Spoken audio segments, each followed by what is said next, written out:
السلام عليكم ورحمة الله وبركاته. ازيكم يا شباب؟ يا رب تكونوا بخير. النهاردة ان شاء الله هنتكلم عن فيديو مهم جدا جدا جدا بمناسبة ان الدراسة داخلة. بالنسبة لأول يوم كلية، تمام. مش عايز اقعد اهبد زي في للأسف ناس بتهبد كتير وتقول لكم البسوا كذا، لا ما تلبسوش كذا، وركزوا مش عارف ده كله كلام فاضي. وهنتكلم ان شاء الله عن اهم الخطوات واهم الحاجات اللي لازم فعلا تعملوها، عشان ده هيفرق معاكم جدا ان شاء الله في الكلية.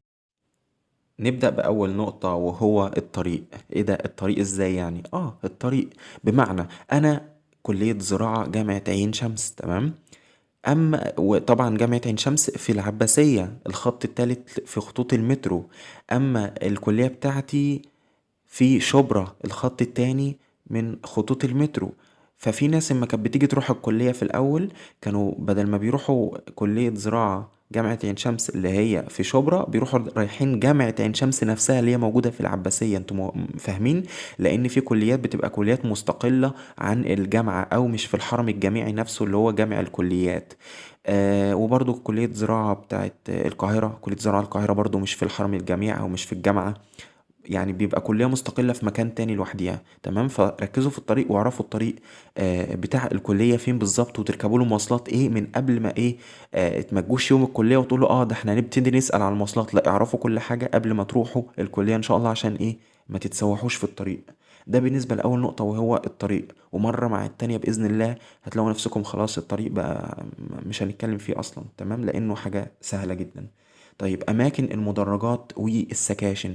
لو انتوا كليات علمية زي مثلا زراعة وعلوم وطب والكلام ده كله، ومثلا ممكن هندسة، تمام. الكليات اللي هي بتحتاج لسكاشن أو معامل بتطبقوا فيها الكلام ده عملي، فهيبقى في حاجات عندكم معامل وعندكم محاضرات أو سكاشن. المحاضرات دي بتتاخد في المدرجات اللي هي الحاجة الواسعة، تمام. وفي بيبقى مليان بنشات. اما بالنسبة للمعامل بتبقى اصغر شوية من المدرجات، وبيبقى فيها الادوات اللي هتشتغلوا بيها عملي. اما بالنسبة للكليات الادبية فبيبقى اكيد عندكم عملي برضو، بس بيبقى عملي نظري او بيبقى كلام، يعني كلام نظري بس بيبقى سكاشن بالنسبة لكم او عملي. طيب، عشان ما نرغيش كتير في النقطة دي، بالنسبة لأماكن المدرجات والسكاشن، أنا تقريبا أول بدون مبالغة ممكن اقول اول ترم مثلا، او اول فتره كبيره بصراحه قعدت فيها. اما اجي اروح سيكشن معين او اجي اروح محاضره، الاقي نفسي يعني في مبنى غير المبنى بتاع المكان اللي انا رايحه، وارجع انزل اروح المبنى التاني واتسوح اروح يمين وشمال. قعدت فتره كبيره لحد ما عرفت كل مكان انا رايح فين وجاي منين، تمام. فركزوا في النقطه دي، ان تبقوا عارفين. اول اسبوع كده لفوا فيه في الكليه براحتكم، اعرفوا الاماكن كلها، صموها، تمام. صموا المكان ده فيه ايه وده فيه ايه، والمحاضرة دي هحضرها واطلع على السكشن عشان تبقوا عارفين انتوا رايحين فين بالظبط. لان في كليات بتبقى بصراحة بتتوه كده، تمام. طيب، نيجي لنقطة نفس النقطة برضو خلينا فيها دلوقتي. بالنسبة طب انا معرفش مدرج، اسأل طالب ولا اسأل مش عارف ايه؟ اسألوا طلاب. ايه ده؟ طب ما هيتريقوا علينا وهيقولوا مش عارف والدفعة الجديدة وبيتريق. ما فيش حاجة من الكلام ده على فكرة، فكوكم من الكلام بجد بتاع مش عايز اقول اليوتيوبرز اللي بيهبدوا، لان فعلا الكلام ده كله هبد. يا جدعان، انا رحت الكلية ورايح تالتة كلية وفاضل لي سنة ان شاء الله، يعني بعد تالتة طبعا، تمام، وابقى خلصت. فاللي هو بقالي سنتين في الكلية وداخل تالتة، وانا بقول لكم ده كلام هبد يا جدعان. انا والله انا ما اعرفش مكان مدرج، لو سمحت ممكن اعرف المدرج بس فين؟ هيروح قايل لي على المدرج والله ده في المنطقة الفلانية. ففككم من كلام الهبد اللي هو بيتهبد وهيقعد.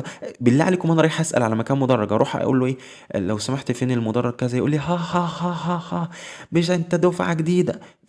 مفيش الكلام ده، مفيش الكلام ده اصلا. كفايه هبد بقى بالله عليكم، عشان الواحد بجد انتوا بتستفزوه. طيب، ده بالنسبه للنقطه دي. طيب، طب بيقولوا ما تلبسش مش عارف قميص وبنطلون وتلبس نظاره شمس. انا لو هلبس بورنيطه على دماغي محدش ليه عندي حاجه.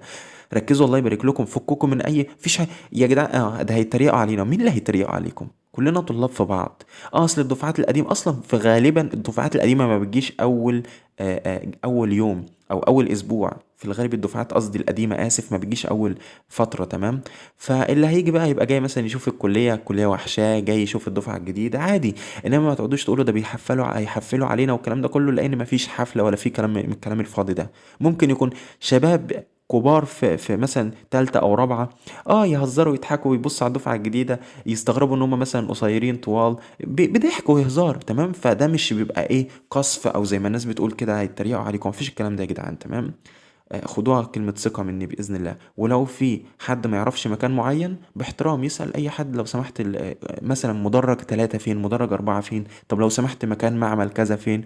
هيقولك امشي كذا وكذا. تمام، وبس كده الموضوع. شوفوا بسيط خالص ازاي، انتوا اللي هتصعبوا الموضوع على نفسكم وتسمعوا لاي هبد وخلاص. طيب بالنسبه للكليه، طب الجدول بيبقى معلق في على الحيطه مثلا، بيبقى مكتوب فيه كل حاجه، وانتوا هتعرفوا الكلام ده اول اسبوع. تمام، وبعدين انتوا بتكتبوا الجدول بتاعكم، او لو انتوا هتكتبوا الجدول يدوي يعني انتوا اللي هتكتبوا مواعيدكم، فانتوا بتكتبوها وبناء عليها بتشوفوا مثلا أنا النهارده عندي كذا كذا، هاخد الحاجه اللي على قد المحاضرات والسكاشن بتاع النهارده. فبالنسبه لاول يوم في الكليه ما تاخدوش غير كشكول بس، كشكول وقلم.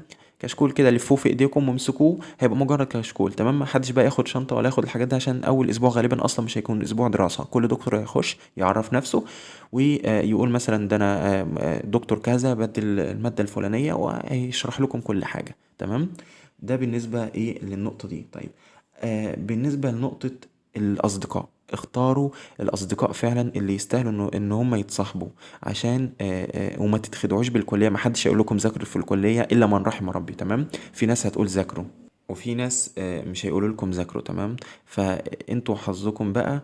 وغير كده كمان انتوا يعني بجد فعلا بنسبه كبيره ما حدش هيقول لكم ذاكروا. الكليه بتتعامل بالدرجات، ما بتتعاملش ان هو يقول لكم ذاكروا يا جدعان ومش عارف ايه والامتحان. هيقول لكم الامتحانات قربت وهم خايفين عليكم.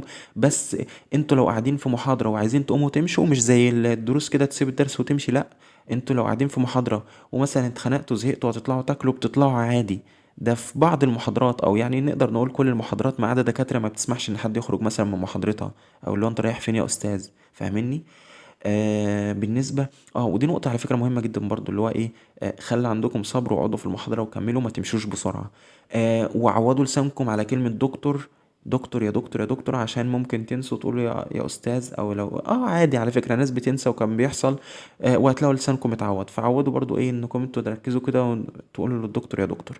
وبالله عليكم ما تهزروش مع الدكتور. تمام، الفرق بين الدكتور والمعيد ان الدكتور بيكون مثلا عنده حوالي 50 سنة 60 سنة اكتر. تمام، بيبقى كبير شعره ابيض، بيبقى ليه احترامه وليه وقاره. اما المعيد بيبقى طالب زيه زينا تقريبا يعني، او يعني اللي هو الدفعات المتخرجة جديد. واحد مثلا جايب امتياز 4 سنين تعين معيد، بيبقى طالب قدنا ولسه متخرج جاي في الكلية جديد. تمام، او لسه شاب صغير. فده مثلا تهزروا معاه تضحكوا معاه بينكم وبين نفسكم، مش تروحوا تهزروا معاه مثلا قدام الطلاب، ممكن ما يكونش بيقبل الهزار ويحرجكم. والدكاترة محدش يهزر مع دكاترة لو سمحتوا، بجد محدش يهزر مع دكتور الا لو الدكتور نفسه فتح مع حد في الكلام مثلا وضحك، فمثلا والله يا دكتور مش عارف ايه ويهزروا.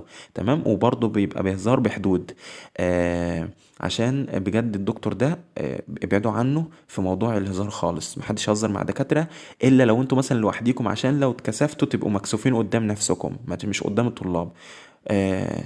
وعلى فكرة مش بقول لكم ان الدكاترة ما بتهزرش، لا، في دكاترة بتضحك ودكاترة بتحترم الطلاب وبيهزروا وبيقعدوا يضحكوا والدنيا بتبقى لذيذة جدا. ولكن انت ما تعرفش لسه طبيعة الدكتور اللي قدامك ايه. ممكن يكون دكتور متعصب، ممكن يكون دكتور يعني اللي هو بيفرض سيطرته عليكم عشان يعرفكم نظامه وانكم انتوا ايه، لا احترموا نفسكم وكده. فتقع بقى انت ضحية او انت ضحية تحت ايده، هيتحفل عليكم بجد.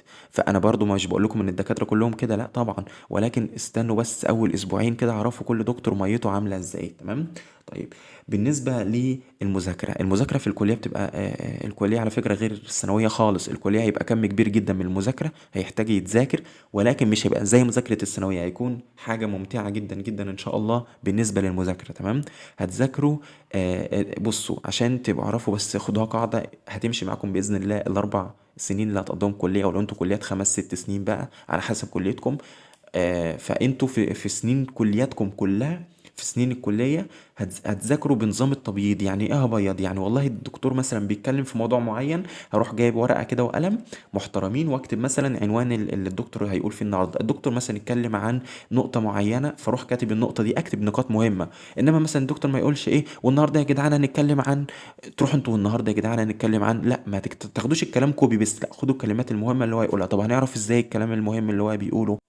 اولا الكلمات المهمه دي بتتعرف عن طريق ان انا بحضر مره واتنين مع الدكتور، عشان كده اهميه الحضور بتفرق جدا، والدكتور بيبقى عايز يعرف مين اللي حضر معاه من مين ما حضرش معاه، فبيبتدي يحط اسئله من اللي هو قالها في المحاضره، وممكن الاسئله دي ما تكونش في المذكرات او في الكتب، فيعرف بيها الطالب اللي حضر من اللي ما حضرش. تمام. وبالنسبة للأسئلة، عشان تبقوا عارفين اللي أنا أعرفه يعني إن الأسئلة ما بتخرجش بره المحاضرة. تمام. وحتى الدكتور يقول لكم هل أنا ما قلتش دي في المحاضرة، هل مش عارف إيه، ما حد مثلا بيجي يعترض على حاجة وفعلا بيبقى الدكتور قالها في المحاضرة. احضروا يا جدعان، احضروا. الحضور مهم جدا وهيفرق معاكم ان شاء الله. واحترموا الدكتور عشان يحترمكم، ومحدش يقل من نفسه قدام حد، عشان ما يبقاش ايه يعني بجد اما تلاقي، اما الناس تلاقيك كده محترم وهادي وعاقل وراسي، هم هيقدروك جدا، وبالذات الدكاترة. الدكاترة تحب اللي هو يسألهم، يعني مثلا يسأل ما بتروحش بقى كل كلمة تروح تسأل الدكتور إلا لو مش فاهمها. تمام. اللي هو ما تترسمش وتقول أنا هسأل بقى وباين إن أنا شاطر ومش عارف إيه في أي حوار، لا. لو أنت مش فاهم مليون سؤال في المحاضرة تقدر تسأل الدكتور، ولو حاسس إن أسئلتك هتبقى كتيرة، والله بعد المحاضرة مثلا ممكن تقول له يا دكتور لو سمحت أنا المحاضرة ما فهمتش فيها كذا جزء، طب لو سمحت أجي لحضرتك المكتب ولا حضرتك هتعرفهم لي دلوقتي، على حسب بقى ما هو هيقول لك. تمام. وعادي بتروح للدكتور المكتب، بتقعد معاه معزز مكرم بيشرح لك كل حاجه، والدنيا والله العظيم بسيطه وجميله جدا جدا جدا. واعرفوا ان قليل اللي هيقول لك ذاكروا، لان تقريبا ما فيش حد هيقول لكم ذاكروا. انتوا اللي هتذاكروا، انتوا اللي هتعتمدوا باذن الله على نفسكم بعد ربنا طبعا سبحانه وتعالى. التبييض مهم جدا انكم انتوا تكتبوا ورا الدكتور اللي هو بيقوله، لان التبييض ده بيبقى ورق مثلا 5 ورقات كتبتهم في المحاضره دي، فبتبتدوا انتوا عارفين ان انتوا كتبتوا ده بايديكم، وفاكرين المحاضره وتعبير وش الدكتور وقال الكلمه دي ازاي وانتوا كتبتوا ايه، والكلمه دي بناء عليه انتوا كتبتوها. فبتبتدوا اصلا لما بيجي الامتحان بتذاكروا من الورق اللي انتوا كتبتوه، اللي هو هيبقى ماكسيموم مثلا انتوا كل محاضره 5 ورقات، فشوفوا حضرتوا كام محاضره، وهيبقى هم الورق اللي معاكم ده. تمام. فمهم جدا التبييض. وعلى فكره مش عيب انكم انتوا تسالوا طلاب اكبر منكم ازاي نذاكر ازاي نبيض. فلو حد عنده خبره هيقول لكم، لو حد ما بيذاكرش اصلا يقول لكم، هيضحك ويقول لكم مثلا يا عم انا ما بذاكرش، او على حسب الطالب اللي انتوا بتسالوه. تمام. فاسالوا الناس اللي اكبر منكم، وفككم من موضوع ان هم يتريقوا عليا. وبالنسبه لللبس يا جدعان، البسوا اللي انتوا عايزينه، محدش هيقول لكم حاجه. محدش يا جدعان اللي عايز يلبس نظاره شمس يلبس نظاره شمس، اللي عايز يلبس نظاره نظر يلبس نظاره نظر، اللي عايز يجيب جزمه يجيب كوتش يجي باي حاجه يجي بيها. تمام. طبعا ما يجيش مثلا بشورت بقى والحاجات دي. وطبعا بالنسبه للبنت برضو ما تلبس برضو محترم. تمام. انا بتكلم يعني في اللي هو اللي عايز يلبس حاجه يلبسها، وبعيدا بقى عن ان ده هيتريقوا عليا، ده مش عارف ما حدش يجيب قميص وبنطلون اول يوم والكلام الفاضي اللي بنسمعه ده. تمام. فكوكم من الكلام واسال بتاع الامن على الاماكن، وما تسالش الطالب عشان ما يتريقش، ما فيش الكلام ده يا جدعان، لا ما حدش بيتريق على حد. تمام. الا لو واحد عقليته متخلفة، وبإذن الله ما فيش حد عقليته متخلفة يعني، ده نادرا جدا لما يبقى في ناس من الناس دي. تمام. طيب. ده بالنسبة لتجربتي طبعا انا، وبإذن الله ده اللي هيحصل معاكم، وهتقولوا محمود قالها في يوم من الايام، عشان بس تبقوا عارفين. مش عايز اطول عليكم في النقطة دي. بالنسبة للمذاكرة قلناها. ف بالنسبة لحاجة مهمة جدا جدا جدا هتفرق مع الناس اللي كلياتها بعيدة، استغلوا الطريق بنسبة 100% يا جدعان. الطريق ده أنا بقضي أصلا معظم وقتي في الطريق، لأني أنا من مش لازم أقول منين يعني، ولكن من مسافة من هنا لحد كليتي بيبقى الطريق مثلا نقول قد إيه، ممكن ساعة ونص مثلا، يعني ساعة ونص رايح ساعة ونص جاي، حوالي 3 ساعات. المترو لوحده بياخد له ساعة الا تلت على ما اعتقد، لاني بركب من اول المنيب لحد كلية زراعة، يعني بركب خط كامل بتاع مترو، ما عدا الا محطة اللي هي محطة شبرا دي، يعني بركب خط كامل الا محطة. انتوا متخيلين الطريق؟ وبركب قبلها مواصلتين، فاللي هو طريق يعني. فانتوا لو استغليتوا، طبعا في ناس هيبقى طريقها مترو وميكروباصات والحاجات دي، فانتوا استغلوا الطريق ده وذاكروا فيه كويس جدا جدا. طب هنذاكر فيه ازاي؟ انتوا رايحين اول يوم طبعا مش هتذاكروا، خدتوا حاجه في اول، اللي هو مش هتاخدوا حاجه غالبا في اول اسبوع، ولكن لما تبتدوا دراسه ابتدوا ذاكروا اللي خدتوه وانتوا راجعين. تمام. وانتوا رايحين تاني يوم باذن الله تراجعوا على الموضوع ده برضو. بصوا في الورق، مجرد يا جدعان انكم تبصوا في الورق، عينيكم تشوف اللي انتوا كاتبينه، هتلاقوا نفسكم صمتوه صمتوه صمتوه، وما تعبتوش نفسكم في انكم انتوا تذاكروه. تمام. التبييض ده بيكون ازاي؟ انا قلت لكم اكتبوا ورا الدكتور. طب التبييض ده بيبقى عباره عن ايه؟ ان انا اروح البيت بقى ابتدي ابيض اللي انا كتبته. طبعا بنبقى كاتبين نكش فراخ اي كلام، اللي هو بسرعه عشان نلحق نكتب الكلمات المهمه ورا الدكتور. اروح بقى البيت اكتب بقى بالوان فوسفور، مش عارف باقلام الوان، اكتب عنوان رئيسي مثلا باللون الاصفر. ابتدي انظم نفسي. مش لازم الوان يا جدعان برضو، فككم من النقطه دي، بس اقصد اقول تكتبوا بخط منظم، بخط يتفهم، بخط لما تيجي تذاكر عينيك تكون مرتاحه فيه وانت بتذاكر. تمام. فاستغل الطريق يا جدعان جدا جدا جدا. ومراجعة القديم ده عشان لما تيجي مثلا راجع النقطة مهمة جدا برضو انكم انتوا تراجعوا القديم. طب نراجع القديم ازاي؟ ان انتوا بإذن الله لما تاخدوا حاجة مش هيترجعوا لها تاني. يعني كل يوم جديد، كل يوم النهارده الدكتور الفلاني اداك النقطه الفلانيه، والدكتور مش عارف ايه اداك النقطه دي، والدكتور ده اداك الشرح ده، والمعيد ده اداك السكشن ده. في السكشن ده فهتلاقوا نفسكم في اليوم محصله كبيره كبيره كبيره كبيره كبيره. فبالتالي انت بتسيب لو سبت مذاكره اليوم ده وجيت اليوم اللي بعده وجيت اليوم اللي بعده تلاقوا عليك مذاكره كتيره جدا. طيب هنعمل ايه؟ والله خدت حاجه النهارده بروح ايه مثلا بتسلى في المترو في محاضره الدكتور الفلاني لانها سهله تتذاكر في المواصلات ودوشه المواصلات ومش عارف ايه. المحاضره دي عايزه تركيز، اروح اول ما اروح باذن الله اكل لقمه واريح لي شويه، او لو مش هنام ابتدي ابيضها كوبايه شاي او كوبايه قهوه هتظبط لكم دماغكم، هتقعدوا تذاكروا باذن الله. تمام. انا بجد يعني اسف جدا إن الفيديو ده طول مني، ولكن لان بجد الحاجات دي يعني لو انتوا ما دورتوش على ناس تقولها لكم محدش هيقولها لكم. تمام. طيب مراجعة القديم فعلا، مراجعة القديم فعلا ان انتوا لازم تراجعوا القديم، لان لما حاجة بتتكوم عليكم وتيجوا ترجعوا لها هتبقوا جايين على حساب الجديد، لان لازم في جديد وفي قديم وفي مش عارف مراجعة. هديكم مثال بسيط. انا مثلا رحت فكوكم بقى من اول يوم كلية والكلام ده كله، ولكن احنا ابتدينا فعلا اوريدي ابتدينا دراسة. طب هنعمل ايه؟ خلاص انا دلوقتي مثلا رايح الكلية، عارف ان النهاردة عندي محاضرة وعندي مثلا سيكشن وعندي محاضرة تانية لمادة تانية وعندي مثلا سيكشنين تاني. يعني مثلا في اليوم بيبقى مثلا في محاضرتين تلاتة وتلات سكاشن، فاليوم بيبقى مضغوط. تمام. لان مثلا احنا عندنا وليكن 7 مواد، ال7 مواد دول بيبقى اليوم عملي هنطبقه، يعني سبع سكاشن. وفي مواد ما يبقاش ليها سكاشن، مثلا وليكن اقتصاد، حاجات اللي هي ايه ما ينفعش مش هنطبقها، مش هنشتغل عملي فيها. تمام. فبالتالي بتكون ملهاش سكاشن. فبالتالي بنعمل ايه؟ بيبقى مثلا وليكن عندنا 7 محاضرات في الاسبوع و5 سكاشن. فبنبتدي مثلا النهارده مثلا محاضرتين مع سيكشن، بكره 3 سكاشن على حسب الجدول بتاعكم. ففي حاجات هتكون سهله، حاجات هتكون صعبه، في يوم هيكون مضغوط عندكم، في يوم هيبقى تنزلوا مخصوص عشان محاضره بس. انتوا متخيلين؟ فلان المحاضرات دي اللي انا اعرفه ان هي ما بتتكررش، يعني المحاضره بتاع الماده الفلانيه في الاسبوع ده مش هتتكرر تاني. فعشان كده احضروا المحاضرات. ما حدش يا جدعان يسيب المحاضرة ويمشي، الا لو ان لا مش هقول لكم بقى لو مش هيستفاد منها، لان كده انا بجرح في الدكتور. لا، لو انت ما فهمتش خلاص ومقفل خالص تقدر تتحرك وتقوم مثلا تغسل وشك وتيجي تاني. عايز مثلا تدخل الحمام، قوم ادخل الحمام مثلا. ولو انت خلاص عرفت الدكتور ان هو لازم تستأذن منه، ارفع ايدك قول له لو سمحت ممكن اروح الحمام يا دكتور. عادي يا جدعان، ما فيش حاجة، اقسم بالله ما حدش يقول لي هتكسف ومش عارف ايه كلام. انتوا قاعدين اصلا طلاب في بعضيكم ومفيش اي حاجه حد ممكن يفكر ان هو انا هتحرج. ده انا هقول له كده قدام الطلاب ومش عارف ايه، عادي جدا. محروج؟ قوم او قومي روح لحد الدكتور. تمام. الدكتور بيبقى طبعا على المسرح، المسرح ده اللي هو بيبقى قدام الطلاب والدكتور بيبتدي يشرح عليه ويبتدي يتكلم، اسمه مسرح. تمام. انتوا قوموا روحوا لحد المسرح، وبعدين قولوا له يا دكتور لو سمحت ممكن بس ادخل الحمام، يقول لكم اتفضلوا، او يعمل لكم بايديه كده اللي هو اتفضلوا روحوا. وانتوا هتروحوا بكل بساطه تغسلوا بقى وشكم، تشربوا ميه، تيجوا تكملوا المحاضره. عايزين تمشوا امشوا، ولكن زي ما بقول لكم كده احضروا عشان تعرفوا فعلا قيمه الحضور. انا ناس كانوا بيقولوا لي احضر وفعلا عرفت قيمه كلامهم دلوقتي، يعني ربنا يبارك لهم يا رب. ناس اكبر مني وناس فادتني. وعلى فكره في ناس ادتني برضو الكتب بتاعتها في اول سنه، فدول بجد والله يشكروا جدا. ولازلت بستفاد منهم لحد دلوقتي. في مثلا كتب انا اشتريتها، في كتب هما ادوها لي. فحاولوا برضو ايه الكتب القديمه برضو لو فيها حاجات محلوله حاولوا تذاكروا من الحل ده. انا مش بقول لكم يعني انتوا ما تحلوش، ولكن استفادوا من مثلا ايه لو انتوا لو واخدين منه الكتب عارفين ان هو شاطر وبيحل، اعرفوا بيحل ازاي. ذاكروا كويس جدا يا جدعان، لان الكليه هتبقى من احسن السنين اللي هتقضيها في حياتك بجد بدون مبالغه. لان ما حدش يقول لك رايح فين جاي منين، ذاكر رحت الكليه النهارده ولا جيت من الكليه. ممكن اصلا تبقى رايح الكليه وما تروحش الكليه، وما انصحش حد ابدا ان هو يعمل نقطه زي حركه زي الحركه دي.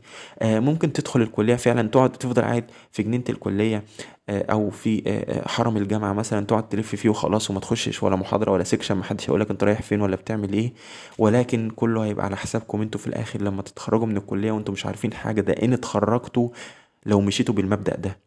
تمام. لان فعلا الكليه محتاجه مذاكره كتيره كتير عن ثانوية عامة، ولكن مش نفس ضغط الثانوية العامة، لان اللي انت خدته في ثانوية عامة في سنة في مادة هتاخده في شهر في الكلية. ممكن تكون وسعت مني شوية، ولكن فعلا دي الحقيقة. هتلاقوا كمية مذاكرة رهيبة. فاعرفوا من دلوقتي ان انتوا فعلا داخلين على مذاكرة، مش داخلين على هزار ولعب زي ما انتم مفكرين. انا اسف بجد ان كنت طولت عليكم والله، ولكن لازم كل كلمة في الفيديو ده تحطوها حلقة في ودنكم. محدش هيتريق عليكم يا جدعان، محدش هيقول لكم انتوا بتعملوا ايه، فكوكم من الكلام ده كله، وربنا يوفقكم يا رب. والبسوا اللي انتوا عايزينه، انا بقول لكم اهو، البسوا اللي انتوا عايزينه وروحوا الكليه وذاكروا، عشان محدش هيقول لكم ذاكروا. يعني الا ممكن حد يعني، ممكن دكتور يقول لكم مثلا ذاكروا يا جدعان ومش عارف ايه، ولكن اعرفوا ان انتوا فعلا هيبقى المسؤوليه كلها عليكم انتوا، وانتوا اللي لازم هتخلوا نفسكم يا تذاكروا يا تفشلوا لا قدر الله. ربنا يوفقكم يا رب، وانا اسف على الاطاله، والسلام عليكم ورحمه الله وبركاته، وما تنسوش تدعوا لي.